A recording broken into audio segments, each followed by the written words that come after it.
Señoras y señores, buenas noches y bienvenidos a las noticias. Viernes 7 de mayo de 1999.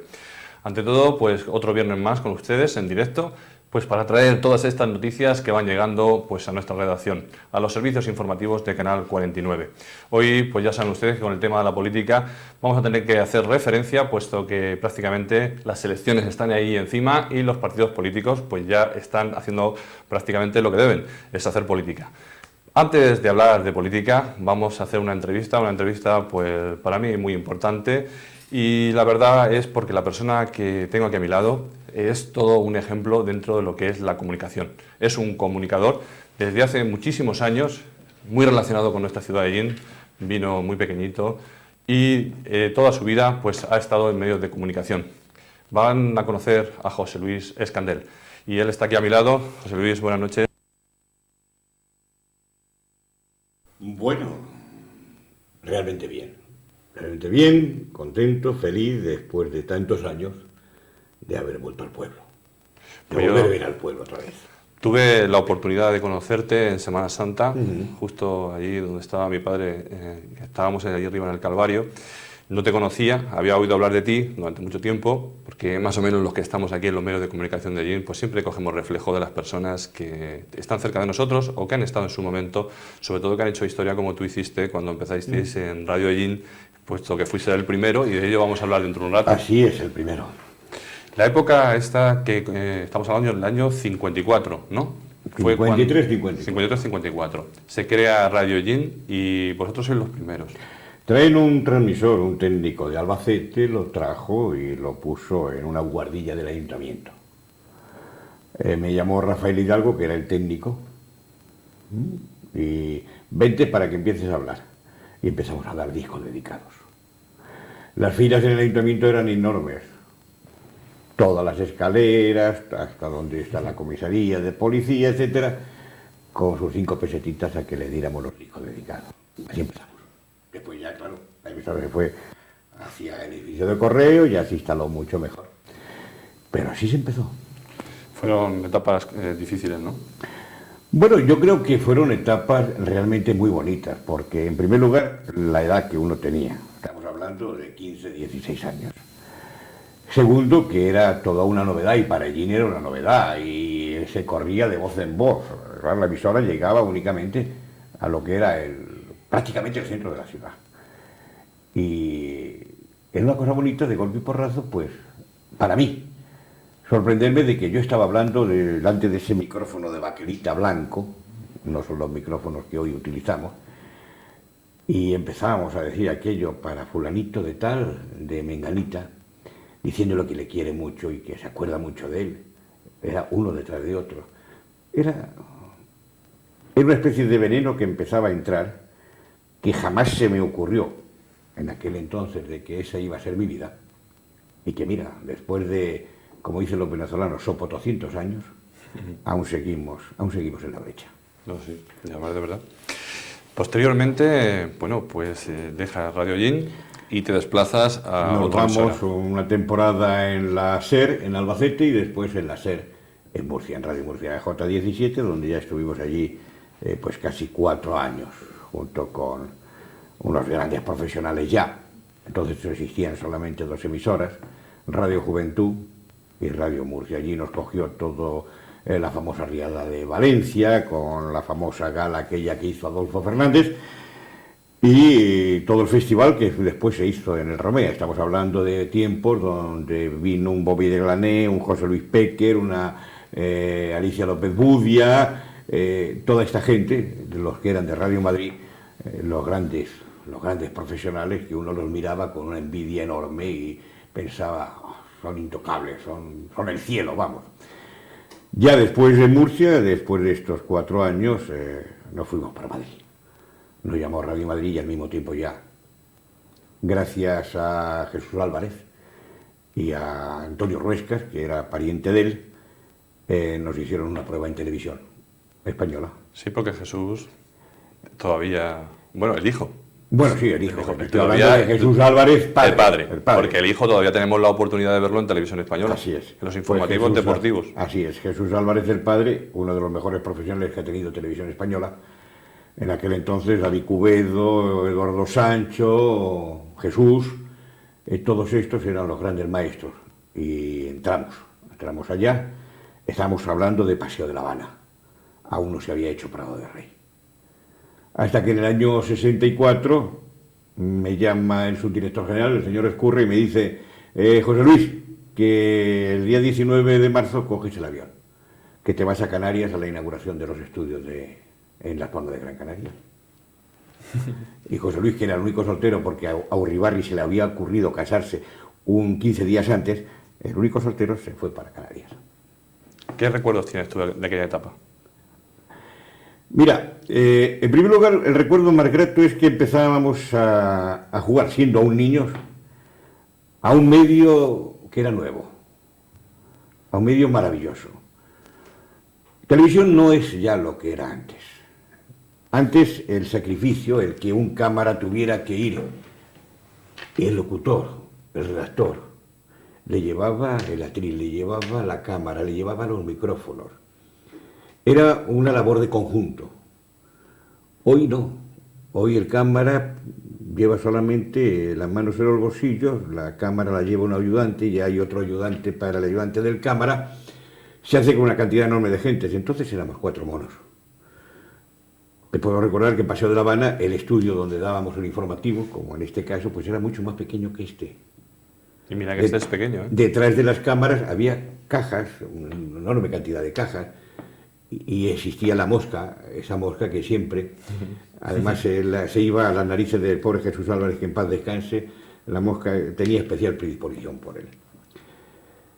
Era una ilusión enorme, no era la vanidad de que salías a la calle y que te reconocieran o que te pidieran un autógrafo, no, era una cosa completamente distinta. Uno no se preocupaba ni siquiera de cuánto le iban a pagar o cuánto no le iban a pagar, si estabas en planilla o no estabas en planilla, no.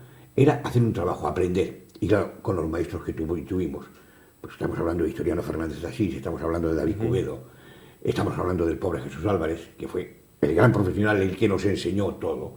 Realmente, tanto a José Luis Uribarri y a Santiago Vázquez, que entramos los tres, con intervalo de días entramos al mismo tiempo. En el año finales del 63 fue cuando entramos en televisión. O sea que la ilusión inmensa. Y ya después, cuando me vi en Canarias solo, teniendo que gobernarme yo solo con informativo, con otro compañero que ya se eligió allí en Canarias, José Luis Pando, pues hacer los informativos con las grabaciones que venían de la península, pero que llegaban al día siguiente. No había conexión directa. No como ahora. No como ahora. El estudio estaba en el piso 10 de la Casa del Marino, en Las Palmas de Gran Canaria, entonces allí teníamos que subir las cámaras. Es de tal forma que el primer informativo nosotros no teníamos cámara. Tuvimos que pedir la cámara a un fotógrafo que había muy famoso ahí en Las Palmas de Gran Canaria, que tenía una cámara móvil, y esa cámara móvil se colocó perfectamente delante de nosotros, delante de los que hacíamos de locutores, nos ajustábamos bien con una guía telefónica debajo de nuestro santo trasero para estar firmes y erguidos, porque entonces no podías moverte, entonces tenías que estar en estos momentos como yo puedo estar así, fijo, quieto en la cámara. Te señalaban y te decían ni la cabeza para aquí ni la cabeza para allá, quieto, y así estábamos. Eso menos mal que se ha roto actualmente. Completamente. Está muy hondo. Se rompió posteriormente, ya sobre el año 71, cuando Jesús Hermida volvía de Nueva York y empezó a hacer 24 horas. Sobre todo por la forma de colocarse, ¿no? Eso. Sí, la forma de colocarse, ¿por qué? Porque ya había una idea nueva. La idea que Jesús Hermida traía de la televisión norteamericana, donde la naturalidad es la que impera. El estarse quieto, el estarse estático es absurdo. La idea es que estás dentro del hogar, estás dentro de una salita de estar donde hay una serie de personas y tú tienes que estar dentro y tienes que estar hablando a la izquierda, a la derecha, porque hay 2, 3 personas que te están escuchando. Entonces tienes que estar con naturalidad, y esa naturalidad es la que aprendimos posteriormente. José Luis, yo también te calificaría como aventurero, porque luego hay otra etapa, una etapa muy densa, muy compleja también, que estamos centrándonos en América. De esa etapa todavía tienes no solamente recuerdos, evidentemente, sino también tienes una relación. Así es, mi esposa y 3 hijos. Los 2 mayores ya vinieron conmigo, pero mi esposa, que es de origen nicaragüense, aunque la conocí aquí, en Madrid. Ella era la agregada cultural en la Embajada de Nicaragua en Madrid, y allí la conocimos, y allí nos fuimos en misión internacional, primero a Honduras, después a Nicaragua, a trabajar en los canales 11, 5 y 3 de Honduras, y posteriormente en el canal 6 de Nicaragua. Allí nos cogió la guerra, allí volvimos posteriormente cuando la guerra de Nicaragua, pero allí fue una experiencia enorme, gratificante, porque de golpe y porrazo sales de Televisión Española, que ya empiezas a tener medios, que ya hay una unidad móvil, aunque también fue curioso, la primera unidad móvil que llegó a Canarias llegaba a Tenerife, lo de Tenerife con esa disputa que hay entre los canariones y los chicharreros.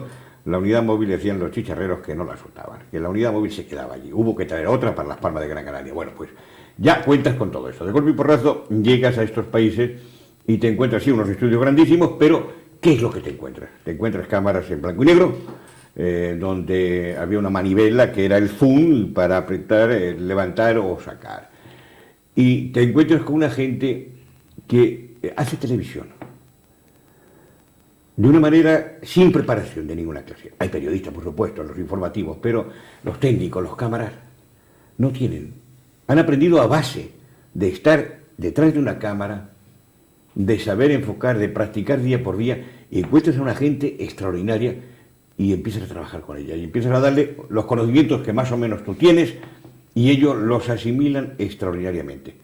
De tal forma que cuando en un momento determinado tuvimos que hacer la retransmisión para todo Centroamérica, que me cupo el honor de dirigir, de la última toma de posesión del presidente Somoza, que se retransmitía todo Centroamérica y México, lo dirigimos con nuestro propio equipo, con nuestros propios cámaras, y salió una auténtica maravilla, y toda la gente de Centroamérica y de México felicitó por la retransmisión, la calidad de imagen, calidad de información, calidad de todo, pues nos felicitó enormemente, pese a que teníamos como 20 y tantos gorilas de la seguridad detrás, por si acaso nos equivocábamos. Bien. Allí estuvimos en Centroamérica, estuvimos 10 años en Nicaragua, posteriormente los sandinistas, cuando tomaron el poder, nos invitaron cordialmente a abandonar Nicaragua por aquello de que éramos burgueses y vendepatrias. Esa fue la acusación que me hicieron. Me dieron 12 horas para salir y nos fuimos para Costa Rica. Un mes después, mi esposa y mis hijos pues salieron también. Allí tuvimos que dejar pues la familia de mi mujer, todo, y ya nos fuimos para Costa Rica. Y en Costa Rica pues vuelta a empezar otra vez. Televisión, Canal 4, radio, hasta que un día, por hacerlo ya la cosa rápida, nos llaman desde Miami, y decimos Miami como dice la Real Academia Española de la Lengua, sí, que no se puede decir Miami. Decimos Miami.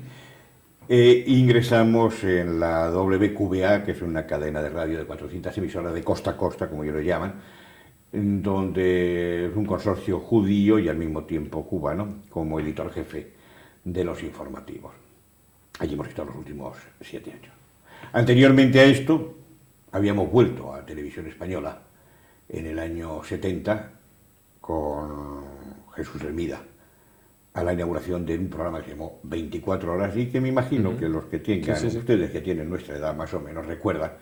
Después de Jesús Hermida lo dirigió Manuel Martín Ferrer y tuvimos la desgracia de anunciar la muerte de Jesús Álvarez. En ese programa, en 24 horas, fue cuando desgraciadamente tuvimos que anunciar un día que Jesús Álvarez había muerto. Esa es así un poco la historia.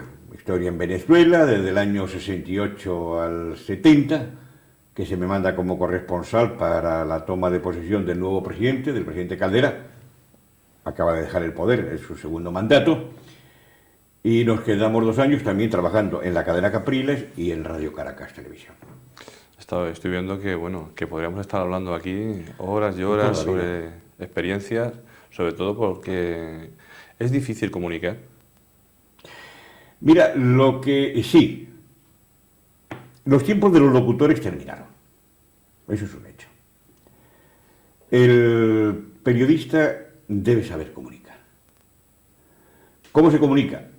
Nosotros tuvimos una experiencia gratísima cuando David Cubedo, por ejemplo, y el mismo Jesús Álvarez, nos daban unas notitas y a lo mejor había 3 palabras.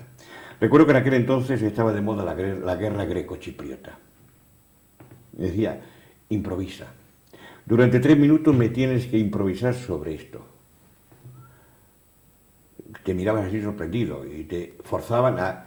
¿Qué es lo que has leído en los periódicos? ¿Qué es lo que has oído en televisión, en los informativos? Pues ahora improvisa. Entonces vas improvisando, vas conociendo. Y llega un momento en que aprendes a comunicar. ¿Pero comunicar qué? ¿Dar la noticia escueta? No. El comunicar simplemente estriba en dirigirse a una cámara, a un micrófono y decirle, permítame señor, o permítame querida señora, estoy aquí y voy a hablar con usted. Le voy a contar una serie de cosas que están pasando. Algunas son buenas, otras son malas, pero esa es mi obligación. Ahí es donde estás comunicando. No lo férreo, lo disciplinado, que era al principio televisión, donde no había teleprompter, entonces no podías leer las noticias ahí en el teleprompter que aparecía detrás de la cámara, sino que tú las tenías que leer y arriba, abajo, arriba. Lo mismo abajo. que yo hago. José. Más o menos lo que tú haces, pero mañana ya habrá un teleprompter aquí donde leerás las noticias y las comunicarás porque te da una mayor facilidad de saber que lo que estás leyendo y al mismo tiempo te permite improvisar, te permite poder disfrutar de la noticia, darle el toque trágico si la noticia es trágica, pero darle también el tono festivo si la noticia es alegre. Eso es lo importante de saber comunicar o de estar comunicando. Pero yo creo que si algo sé es por los años que llevamos ya en este martirio. ¿Cómo se desarrolla actualmente la vida de José Luis Escandel? Pues volvimos de Estados Unidos debido a la enfermedad de nuestro hijo mayor, que tenía una insuficiencia renal crónica y era diabético y, bueno, de Costa Rica lo llevamos a Estados Unidos, en Estados Unidos era imposible, allí si no tienes un seguro empieza a preparar la tumba porque te mueres y el mismo cónsul fue el que nos aconsejó, no seas tonto, vete porque en España tendremos muchas cosas malas, pero hay una cosa que es extraordinaria, que es la seguridad social, que los mismos españoles no nos damos cuenta de lo extraordinario que es tener esa seguridad social, por muchos defectos que pueda tener. Y me traje a mi hijo para acá, nos vinimos todos para acá, con una mano adelante y otra atrás, porque, bueno, me traje la corresponsalía de esta cadena, que es lo que nos ha permitido vivir. Y en el Hospital Virgen de la Risaca, que su departamento de nefrología es lo mejor que hay en España, cogieron a mi hijo y prácticamente de un pie en la tumba me lo sacaron. Hoy mi hijo está en Madrid, mi hijo mayor está en Madrid, está con la Fundación 11, tiene un porvenir y yo estoy tremendamente feliz. Volvimos por esas circunstancias, si no, aún estaríamos allí, pero hoy me da la impresión de que el destino quiso que fuera así porque había que volver. Y precisamente a Murcia, el primer sitio donde más o menos profesionalmente empezamos. Es lo curioso. Bueno, vamos a adelantar a primicia, porque creo que ha llegado el momento. Tenemos más tiempo de conocerte. Yo creo que sí, vamos a tener la oportunidad de conocerte más profundamente, porque yo estoy oyéndote y escuchándote, estoy callado completamente, porque veo la facilidad con la que estás comunicando todas tus vivencias y yo imagino que estás llegando perfectamente. Que cuando tú tengas los años que yo tengo, sopo 200 también, no hay que Ojalá decirlo. sea así. No, a todos los amigos que... Ustedes se callan, los que sois mis amigos, los que me conocí de pequeño, cállense porque no hay que decirlo, ya son 57 años. Bien, vamos a adelantar esa primicia. Yo te agradezco de antemano el que vayas a trabajar con nosotros. Para nosotros va a ser un lujo, la Mi verdad. querido compañero Paco, de agradecer nada. El que tiene que agradecer soy yo, porque, escúchame, hay una cosa muy clara. Llevamos ya 2 años y medio aquí en Murcia. Me daba miedo venir allí, te lo digo sinceramente. Mi mujer ha sido la culpable. Me da miedo porque pensaba, digo, ¿y qué hago yo ahora en Ellín cuando vaya? Yo no sé ya de los amigos, de los compañeros de clase, del instituto, quién están, quién no están. Me reconocerán, los reconoceré. Y lo iba dejando pasar, hasta que recibí una invitación de la Hermandad de Tamborileros, creo que es, de que les escribiera una crónica, una página. Se lo escribí, después recibí la invitación, por eso me vine. Mi mujer fue la que me metió en el coche y el día del Teatro Victoria, donde se presentó ese acto, allí estábamos. Y allí me encontré a un Alejandro Arroyo, un querido amigo. Ahora soy mucho más gordo y calvo. Antes era un auténtico galán. Ahí me encontré a su esposa Pilar, ahí me encontré a Pepe Guerrero, Allí me encontré un montón de gente y dije, estoy otra vez en mi pueblo.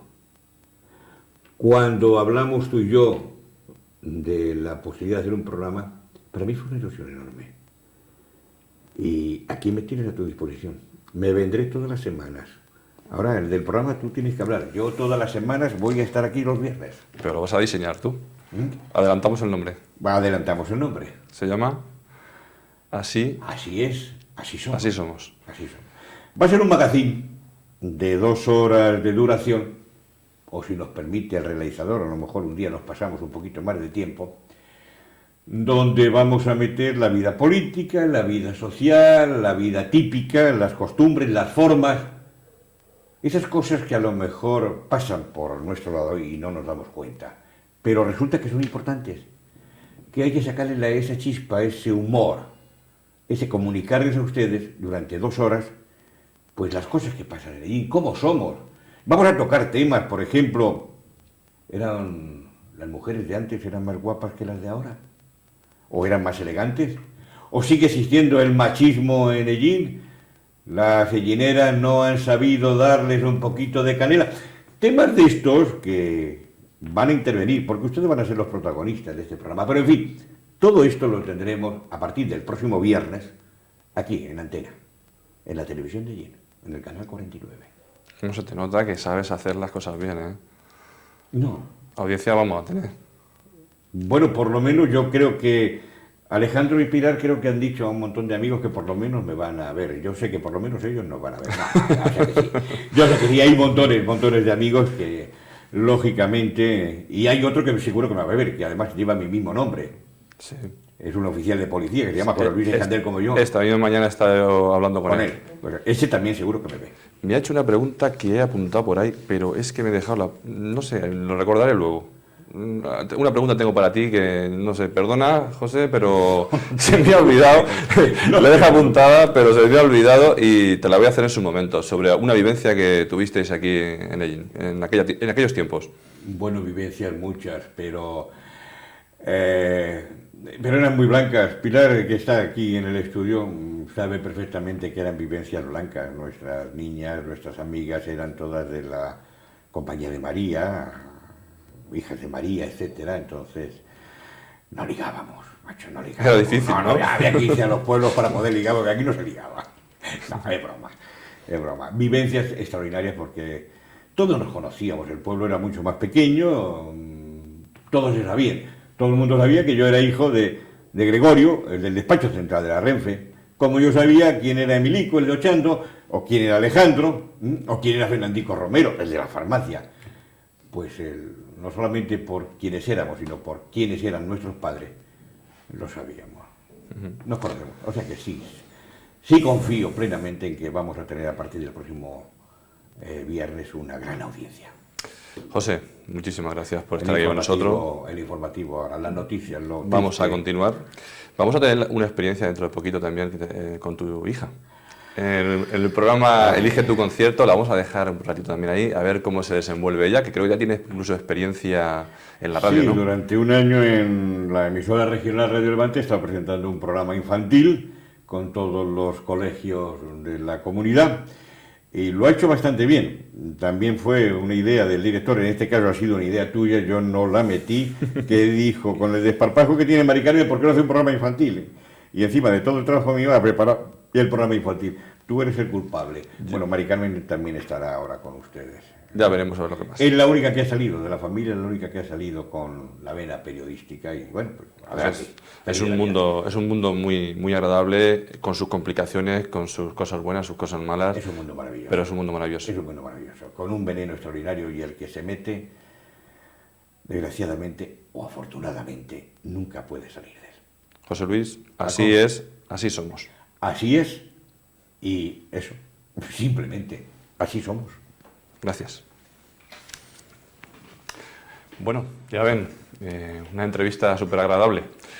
Vamos a continuar, vamos a hablar sobre los datos que nos llegan sobre el paro. En este caso nos hace llegar la nota UGT de Ellín, el sindicato, y dice que desde la Unión Comarcal de Ellín de UGT se ha constatado que los últimos datos del desempleo correspondientes al mes de abril de 1999, a pesar de haberse producido un descenso en 40 personas respecto al mes anterior, no denotan de una manera objetiva un despegue de la economía en nuestra comarca, que, comparando con nuestra provincia, ha empeorado porcentualmente en el último año. Esto que decimos se refleja en los siguientes datos. En el mes de abril en la provincia habían 20.699 y en la comarca 2.806 parados. Después tenemos en marzo en la provincia 18.537 parados y en la comarca 2.617. Y ya en el mes de abril en la provincia tenemos 18.286 parados y en la comarca 2.577 parados. Se puede argumentar que en el último año, en cifras reales, el paro ha descendido en la totalidad de la provincia en 2.413 personas y en la comarca de Ellín en 229 personas menos inscritas en las listas, que no ha bajado las cifras de paro al mismo ritmo que la provincia, que en abril del 98 representaba el 13,56% y en abril del 99 el 14,09%. Por sectores, respecto a abril del 98, los datos reflejan un descenso en agricultura, menos 37 parados, en industria, menos 152, en construcción, menos 99 y sin empleo anterior, menos 51. Por contra, ha aumentado el paro en el sector de servicios en más 110. Los datos por sexos son los siguientes. En abril, los parados hombres eran 1.368 y mujeres 1.438. En marzo, hombres 1.142 y mujeres 1.475. Y en el mes de abril, hombres parados 1.131 y mujeres 1.446. Estas cifras reflejan que en el último año se ha experimentado considerable desequilibrio entre ambos sexos. En cuanto a los datos de contrataciones, el ritmo de precariedad sigue siendo similar en el último año. Estos son los datos. En el mes de abril, contratos indefinidos 34.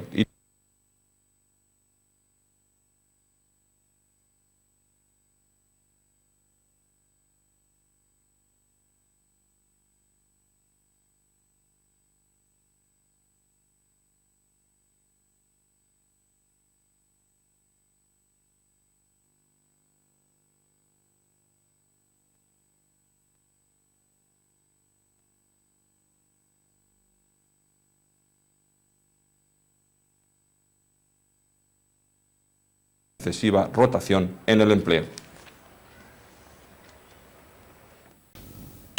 De nuevo con todos ustedes. Ahora nos vamos a ir hasta la sede del Partido Socialista Obrero Español de Ellín. Allí esta tarde a las 6 se ha celebrado una rueda de prensa para dar a conocer a la población de Ellín diversos asuntos. De la madre de una persona que consideramos un amigo y un ellinero.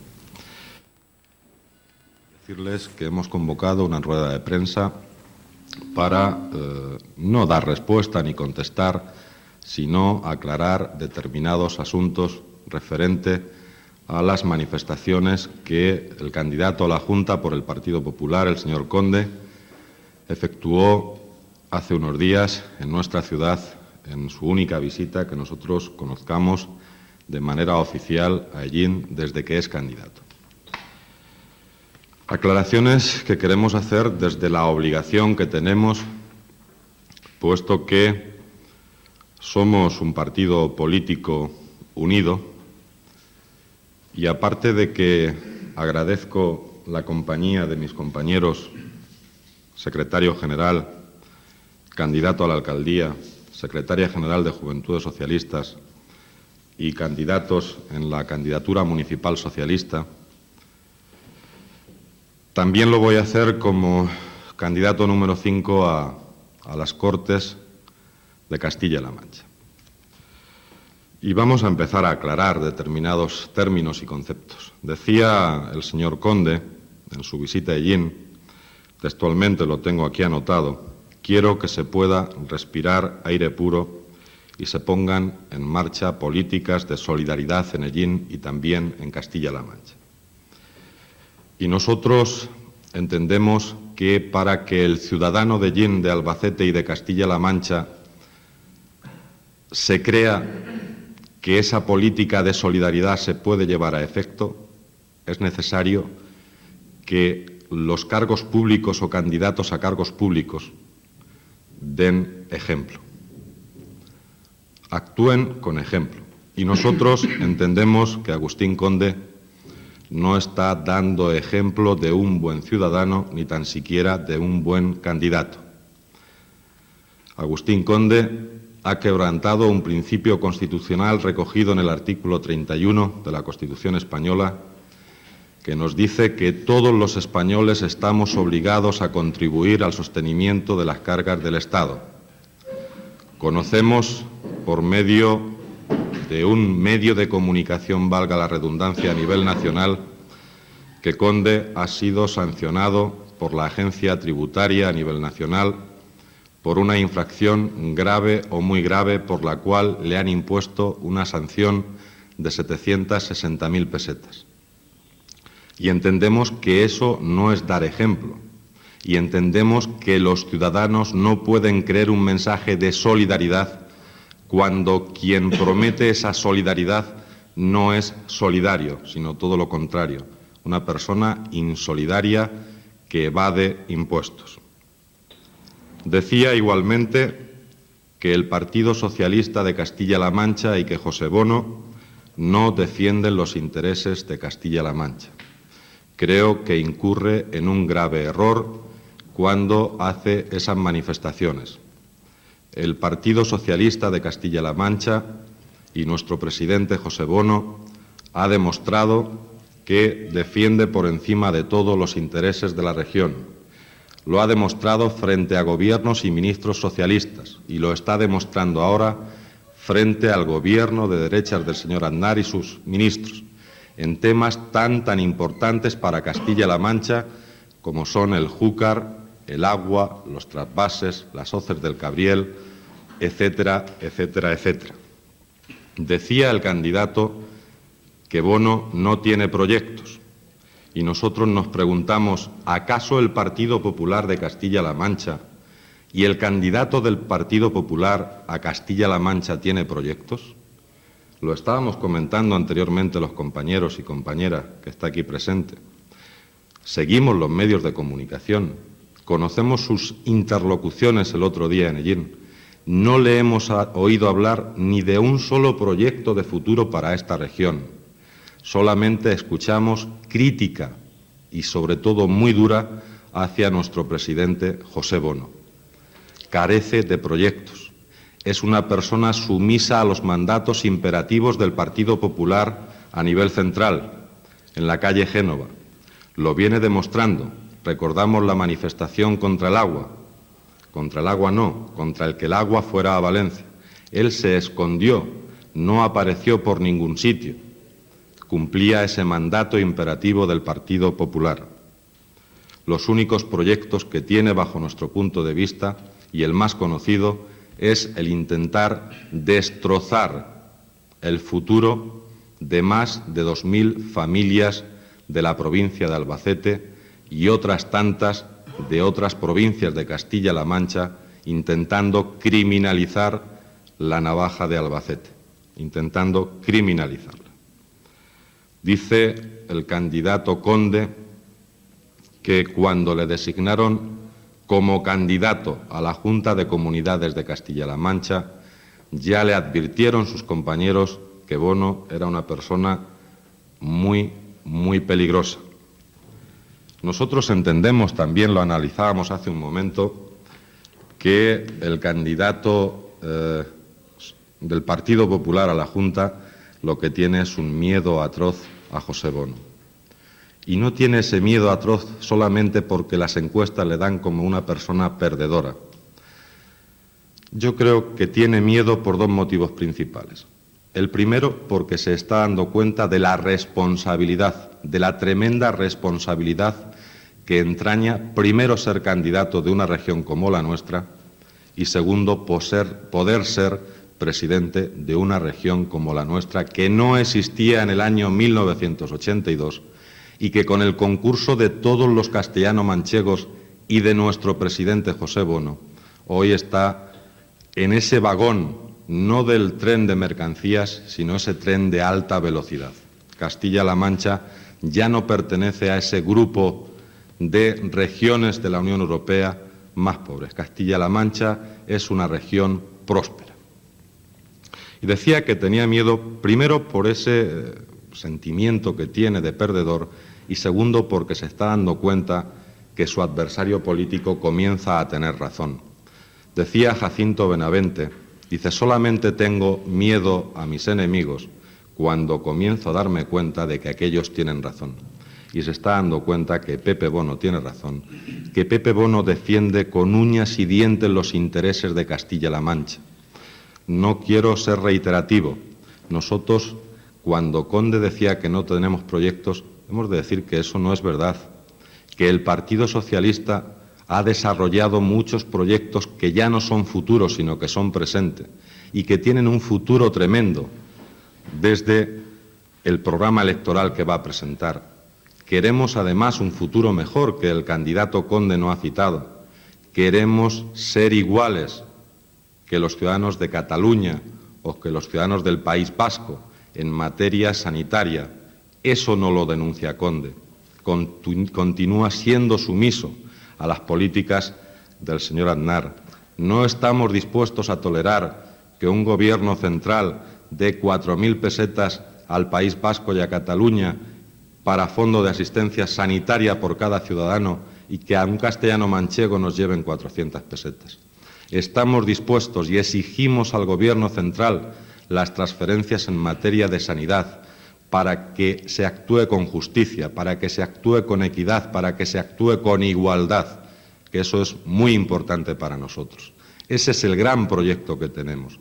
Tenemos otro gran proyecto, que es el recibir las competencias en materia de educación.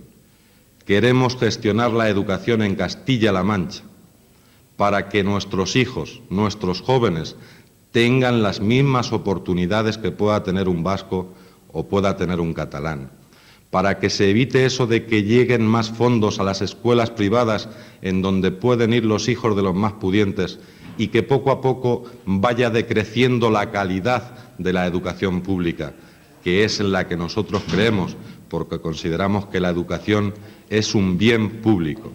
Y tenemos proyectos como el empleo. Hemos de ofrecerles un dato que además es conocido. Castilla-La Mancha avanza a un ritmo aceleradísimo en la materia de creación de empleo. Es la región que más puestos de trabajo está creando de este país. Por tanto, sin ánimo de utilizar la dureza que usó el señor Conde, y sí con ánimo de efectuar esas aclaraciones, hemos convocado esta rueda de prensa, que yo resumiría en que Conde no quiere defender los intereses de Castilla-La Mancha, lo demuestra, lo está demostrando, con las navajas, con el agua, con los trasvases, con un montón de cosas. Que el señor Conde no es el mejor candidato para esta región. Bien, estas serán las palabras de Diego García Caro, presidente del Partido Socialista Obrero Español de Ellín. Y bien, esta rueda de prensa se la vamos a ofrecer entera después de Elige tu concierto. Vamos a continuar, ahora vamos a leer otra nota de prensa que en este caso llega desde el Partido Popular de Ellín y dice que a lo largo de la semana el Partido Popular ha desarrollado distintas actividades con motivo de la celebración el próximo día 13 de junio de las elecciones municipales.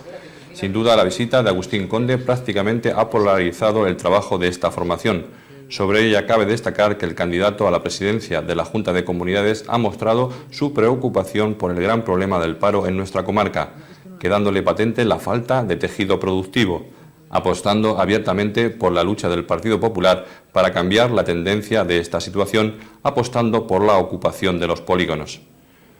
El dato más desfavorable de la semana ha sido la negativa de la Consejería de Bienestar Social para que Agustín Conde visitara el Centro de Mayores de Ellín, aduciendo que ni en precampaña ni en campaña electoral podrá visitar esa instalación ningún político, cosa que no se está cumpliendo, ya que hay candidatos del Partido Socialista Obrero Español que, aprovechando su trabajo en ese centro, podrían estar haciendo precampaña, Al tiempo, desde el Partido Popular se quiere indicar que estaremos pendientes de que esta directriz se cumpla en todos sus extremos, ya que de lo contrario nos veremos en la obligación de denunciar ese posible agravio comparativo, puesto que, como recoge la Constitución, no puede haber discriminación por razón política.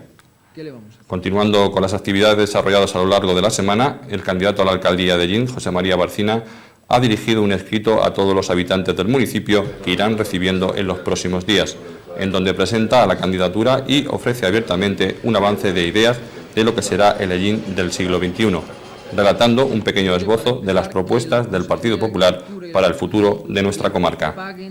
También se continúa con las visitas y los contactos que el Partido Popular viene realizando a lo largo de los últimos meses con distintos colectivos como asociaciones vecinales, habitantes de pedanías, etcétera, fruto de las cuales se está aportando ideas para su inclusión en el cierre definitivo del programa electoral que se llevará a cabo en próximas fechas. A muchos agricultores que se esfuerzan todos los días por sacar a sus familias adelante y que están recibiendo un trato lamentable del gobierno socialista de Castilla-La Mancha. Continuamos y hay que recordar que ya hoy es oficial el tema de la entrada en vigor de la nueva ley sobre el consumo de alcohol, sobre todo cuando uno conduce. Vamos a recordarla y es la siguiente. Con motivo de la entrada en vigor hoy, día 7 de los corrientes del Real Decreto 2282/98 de 23 de octubre, por el que se modifican los artículos 20 y 23 del Reglamento General de Circulación, aprobado por Real Decreto 13/92 de 17 de enero, por parte de esta Concejalía del Ayuntamiento de Ellín, se informa que las tasas de alcohol en sangre o aire expirado quedan como a continuación se indican. Para la amplia generalidad de conductores, el nivel máximo establecido queda en 0,5 gramos de alcohol por litro de sangre, o 0,25 miligramos de alcohol por litro de aire expirado. Para los conductores de vehículos de transporte público de viajeros, escolar o de menores, también mercancías peligrosas, servicios de urgencia, transportes especiales y de mercancías con peso máximo autorizado superior a 3.500 kilos y conductores noveles, con permiso o licencia de conducción en vigor inferior a 2 años, pasa a ser del 0,3 gramos de alcohol por litro de sangre o 0,5 miligramos de alcohol por litro de aire expirado. Firmado por el concejal Roque García Fernández. En fin, hay que tener cuidado porque prácticamente con 2 botes de cerveza en un control pues daría positivo y significa pues multa y posible retirada del carnet de conducir.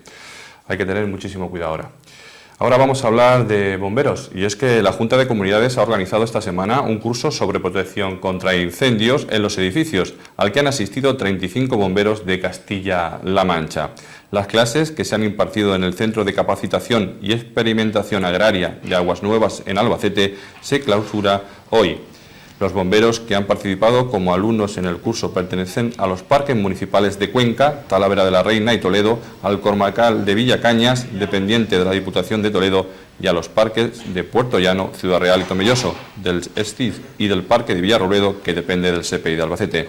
La Consejería de Administraciones Públicas, con este curso, pretende que los profesionales de los servicios de extinción de incendios de Castilla-La Mancha conozcan la norma básica de la edificación, aprobada por Real Decreto, que establece los procedimientos a seguir en la protección contra incendios en los inmuebles. Los bomberos han adquirido conocimientos sobre las instalaciones de detección, alarma y extinción de incendios que deben de estar dotados los edificios o las medidas a adoptar en inmuebles con uso de vivienda, hospitalario, docente, administrativo, residencial o comercial.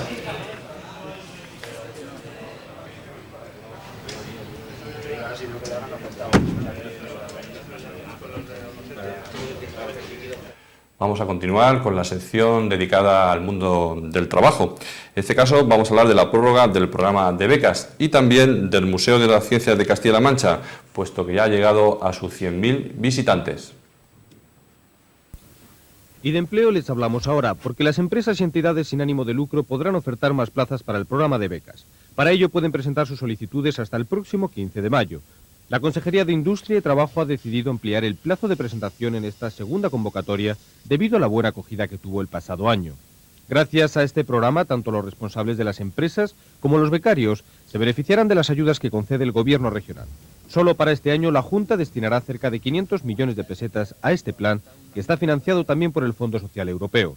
Para más información, diríjanse a cualquiera de las 5 delegaciones provinciales de Industria y Trabajo o a la propia consejería. Continúa el éxito del Museo de las Ciencias de Castilla-La Mancha. Han transcurrido solo 3 meses desde su apertura y por él ya ha pasado el visitante 100.000. Con este dato se superan todas las expectativas del Gobierno de Castilla-La Mancha, que estaban situadas sobre la mitad de personas para este periodo. El afortunado visitante se llama Elvido Ruiz y es de Ciudad Real. Además de percibir distintos obsequios, ha pasado a ser socio de honor del museo. De seguir a este ritmo la afluencia de público, el Museo de las Ciencias puede situarse al nivel de visitantes del Museo de la Ciencia de Barcelona y sobrepasar al resto de los museos de estas características que existen en España. Bien, vamos a ir terminando, puesto que ya lleva mucho tiempo. Recordando primero que hoy, día 7 de mayo, pues se está celebrando el concierto Música en las Catedrales. Esto está siendo lugar en la parroquia Nuestra Señora de la Asunción y comenzó a las 8:30 de la tarde. Y también vamos a recordar pues esas fiestas de primavera que se están celebrando en el Centro de Mayores de Llín. Y lo vamos a hacer pues diciendo que el domingo día 9 a las 12 de la mañana tenemos un concierto de la Unión Musical Santa Cecilia. Ya posteriormente, el lunes día 10 a las 12 de la mañana, Santa Misa por los socios fallecidos, oficiada por don Victoriano Navarro Asín. Y ya posteriormente, a las 5:30 de la tarde, gran baile amenizado por Jesús. Proclamación de la Reina y Damas de las Fiestas 1999. Desearles a nuestros mayores que se lo pasen de maravilla, que se diviertan muchísimo, puesto que merece la pena. Por nuestra parte, como he dicho anteriormente, esto ha sido todo. Muchas gracias por estar ahí y buenas noches.